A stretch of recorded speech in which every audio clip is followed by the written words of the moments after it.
गोंदितुमाला चौफुलीवर उड्डाणपुलाच्या अपूर्ण कामामुळे मोठ्या प्रमाणात वाहतूक कोंडी होते।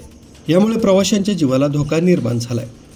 गोंदे ते इगतपुरीपर्यंत राष्ट्रीय महामार्गाचं रुंदीकरणाचं काम गेल्या 4 महिन्यांपासून धीम्या गतीने सुरू असून गोंदे फाट्यावरील चौफुलीवर उड्डाणपुलासाठी खोदलेले मोठे खड्डे अपघाताला कारणीभूत ठरत आहेत। पर्यायी रस्ता देखील नियोजन नसल्यामुळे महामार्गावर खड्ड्यांचं साम्राज्य वाढलंय।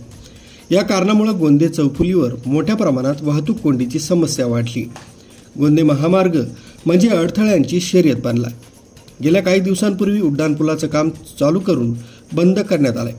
याकडे संबंधित विभागानं जलद गतीनं काम पूर्ण करावं, तसंच प्रवासी नागरिक यांच्या जीवितास काही झाल्यास याला सर्वस्वी महामार्ग प्रशासन जबाबदार असल्याचं सामाजिक कार्यकर्ते मोहन जाधव उभाटा गटाचे गणप्रमुख अंबादास झोंगडे यांनी व्यक्त केलंय।